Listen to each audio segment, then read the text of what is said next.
Today we will be talking about the book, The Art of Happiness, written by Howard Cutler on Dalai Lama. He is world-renowned spiritual leader needs no introduction, he is guide to giving happy life. A symbol of serenity, goodness, compassion, kindness, generosity, and love. This book is based on how he personally able to achieve inner peace, calmness and happiness. If you are new to our channel, consider subscribing English Book Club now and press the bell icon. Because, this is the destination to learning, growth and success. And if you like the video, please share it with everyone. This video can help a lot of people changing their lives. Let's begin with 15 chapters from the book. Chapter number 1. The Right to Happiness. The real purpose of life is happiness. We are all looking for a better life. He adds that this quest can succeed if we put our minds to it. In the Western world, happiness is still a fuzzy and elusive concept, a mysterious blessing that falls from the sky. Under these conditions, how is it possible to cultivate happiness through exercising the mind? His answer is somewhat confusing in its simplicity because for him everything begins with our ability to exercise our mind to isolate the factors that lead to happiness from those that lead to suffering. After which, little by little, we work to eliminate the factors of suffering and cultivate those that lead to happiness. Chapter number 2. The Sources of Happiness. Our state of mind, more than external events, determines happiness.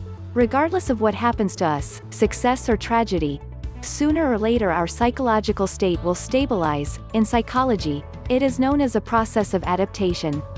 For example, the excitement and good mood that follow a salary increase fade after a certain amount of time. Even if studies postulate that happiness is determined by genetic makeup, psychologists generally agree in their estimation that we can work on the mental factor to increase our everyday happiness, but this depends largely on our attitude. The sensation of being happy or unhappy rarely depends on our condition in the absolute but on our perception of the situation, our ability to be satisfied with what we have. The spirit of comparison. Our tendency to compare has a strong influence upon us. Being satisfied with life often depends on the point of comparison we adopt. In Buddhism, fulfillment is based on 4 factors. These 4 constituent elements of the quest for individual happiness are wealth, material satisfaction, spirituality, and awakening. He adds that from a materialistic point of view, good health, material comfort, financial ease, a circle of friends and relationships of affection and trust are considered to be essential to enjoy life and to be happy. But for him, the key to enjoying a happy and fulfilled life is the state of mind. As long as we lack the inner discipline which provides peace of mind regardless of material ease or the external situation, the rest will never bring you joy. Chapter number 3. Training the Mind for Happiness. The Path to Happiness. The mind contains thousands of thoughts or different states of mind. There are very useful ones that must be used and maintained. Others are negative and we must try to absorb them. Learning how negative emotions and behavior are harmful to us and how positive emotions are beneficial is to take the first step on the road to happiness. Awareness of this process of learning and analysis strengthens our determination to change little by little. Mental discipline.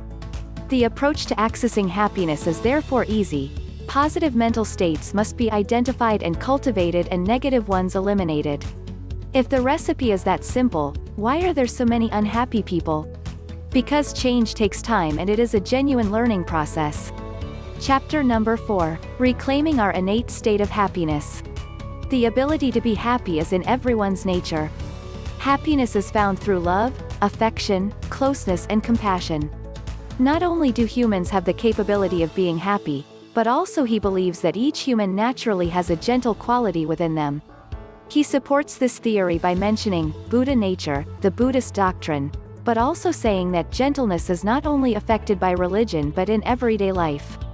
With gentleness comes aggression, however. Meditation on the purpose of life. In our decision-making, let us remember that time passes quickly. We must check and ask ourselves whether we are making proper use of the time allotted to us. Every minute is precious. Even if the future offers no guarantees, our daily existence is filled with hope. It is on this basis of hope that we build our future. Let us think about what has genuine value, about what gives meaning to our lives, and rearrange our priorities accordingly. Chapter number 5. A new model for intimacy. He says compassion and intimacy are two of the strongest emotions a person can achieve. It is impossible to find these emotions solely within ourselves. We are constantly trying to search for another to be compassionate about, or intimate with. One needs to approach others with a positive attitude, to create an open and friendly atmosphere. Being openly friendly with others allows one to be compassionate. The model intimacy is based on the willingness to open ourselves to many others, to family, friends, and even strangers, forming genuine and deep bonds based on common humanity. By opening oneself to the world around us, it creates the opportunity to form special bonds with someone new, or build upon a relationship one may already have. Chapter number 6. Deepening our connection to others. There is no formula or exact example for all problems. The empathy is the key to be more warm and compassionate in connections to others. He thinks that it is very important and extremely helpful to be able to try to put ourselves in the other person's place and see how we would react to the situation. To show compassion and try to understand the background of other people. He does not just refer to caring for each other, he also finds relationships very important and differentiates them in two ways. The first is when you are in a relationship with someone because of wealth, power or position, material. When these things disappear, the relationship normally ends. Chapter number 7. The value and benefits of compassion. Defining compassion as a state of mind that is non-violent, non-harming, and non-aggressive. This feeling of compassion is broken down into two types. First is compassion associated with attachment. Using this type of compassion alone is biased and unstable, which causes certain emotional attachments that are not necessarily good. The second type is genuine compassion that is based on others' fundamental rights rather than your own mental projection. Accepting another's suffering brings that person a sense of connectedness and gives us a willingness to reach out for others. Associating oneself with this type of fundamental rights generates love and compassion. Using genuine compassion creates a special connection that you cannot achieve with associating compassion with attachments. Chapter number 8. Facing suffering. He says it's better if you prepare yourself before that something traumatic can happen to your life at some moment such as death or anything. If you prepare yourself then you will know what to expect. At some point everyone has to face such traumatic situations, hence if you view that situation as natural then you able to live happy life. It says if you accept the fact and realize your suffering you'll overcome those bad times faster rather than denying that everything is alright. Chapter number 9. Self-created suffering. Some kind of sufferings are natural while some sufferings are self-made. For instance, how the refusal to accept suffering as a natural part of life can lead to viewing oneself as a perpetual victim and blaming others for our problems, a surefire recipe for a miserable life. Guilt occurs when we are convinced that we have committed an irreparable mistake and tortures us if we think that our problem will remain permanent. Life is change. The more we refuse to accept this fact, the more we resist the natural changes of our existence and the more we perpetuate our suffering. Admitting that change is inevitable will avoid a great deal of anxiety. Chapter number 10. Shifting perspective. By practicing a shift in our vision of things, we will continue to put some experiences and some tragedies to good use to acquire greater serenity of spirit. Never forget that each event has several facets. Everything is relative. Often at the slightest obstacle, our vision narrows. All the attention becomes focused on the concerns. See the enemy differently. Enemies play a crucial role. To fully attain love and compassion, it is essential to practice patience and tolerance. That is why we must strive to seize the hatred of an enemy as an opportunity to strengthen our patience and tolerance and treat our enemies with the greatest consideration because of the opportunities that they offer us to mature. Chapter number 11. Finding meaning in pain and suffering. Pain is a remarkable, complex and harmonious biological mechanism that exists to warn us about and protect us from damage to the body. Mental posture affects the ability to perceive and endure pain. It is mentally that we convert pain into suffering. To reduce it, we must distinguish between the pain that is due to pain, and the pain that we create simply by thinking about it. Fear, anger, guilt, loneliness, and despair are emotional reactions that are likely to intensify it. Chapter number 12, Bringing About Change.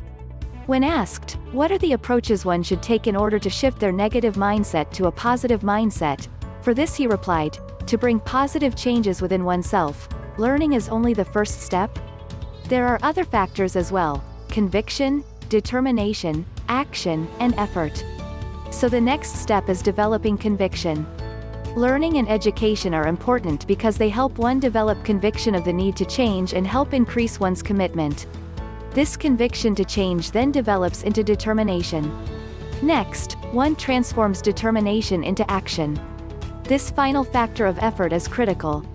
The process of change goes through the following steps: learning, conviction, determination, action, and effort. Chapter number 13, Dealing with Anger and Hatred. All the negative mental views act as barriers to happiness. The most powerful obstacles to compassion and altruism are anger, rage, and hostility. They can cause illness or even death according to studies and are destructive of all virtue and serenity. Erasing anger and hatred is not enough. We must actively cultivate the antidotes that are patience and tolerance. To do this requires enthusiasm and a strong desire to combat these negative emotions. Chapter number 14, Dealing with Anxiety and Building Self-Esteem. The human brain is equipped with an elaborate system designed to register fear and worry. It mobilizes us so that we can react when faced with danger. But excessive worry and anxiety can have devastating effects, mentally and physically. Anxiety can impair judgment, increase irritability and hinder effectiveness. It can also generate physiological problems. Chapter number 15, Basic Spiritual Values. He considers there to be a second level of spirituality, more important than the first: elementary spirituality. These are the essential human qualities: goodness, kindness, compassion, and concern for others. True spirituality is a mental attitude that we can practice at any time. For example, if we are tempted to insult someone, then let us take our precautions and restrain ourselves. In the same way, if we are on the verge of losing our calm, let us be attentive to that and say, "No, this is not the right way to go." To conclude, The Art of Happiness presents the precepts of happiness in a clear, albeit sometimes repetitive way. He offers us a simple recipe for happiness: maintain positive states of mind and remove negative emotions. By exercising our mind in goodness, kindness, compassion, and respect for others, we will find the foundations that are necessary for happiness. Thank you guys for watching the video. If you are yet to subscribe to our channel, must subscribe now.